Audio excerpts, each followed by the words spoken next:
Hello, I'm Alicia. I hope you're doing as tremendously as possible.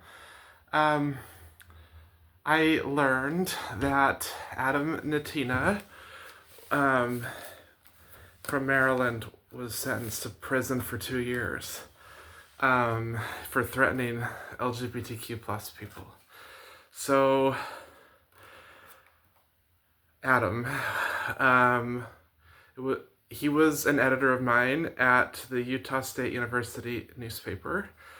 It wasn't a pleasure to write for him. Um, I certainly needed to do better at journalism, but it wasn't a pleasure. Nonetheless,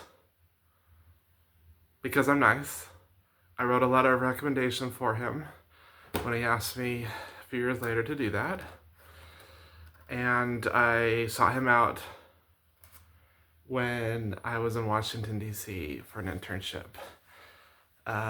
which that came before the letter. So I just realized Adam would have felt like I would write the letter because I saw him out when I was close to him. But I sought him out because I was nice. Because it wasn't a good experience. He didn't do anything wrong, nothing abusive or anything. Just, just your typical toxicness.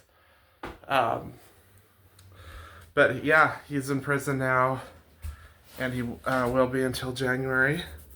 It's October 25 right now, and I remember I remember him when or a time where he wrote on social media. He wrote about all these thoughts he had about different people that he knew in college, and he just definitely was an individual who.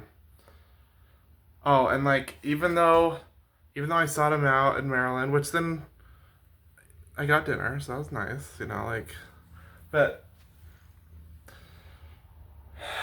I did, I write in this letter, but then over ideology, he disconnects on social media, and then I came out as a transgender woman broadly in November 2022, and um, so yeah, it just like to know that this is how I felt towards people like me.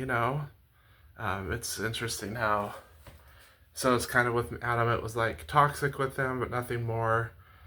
But then I did write him a letter, but then he unfriended me over ideology, and then he like wouldn't care if I died, since you know with me being out. So it's just things can change with people, with friends, with people, things.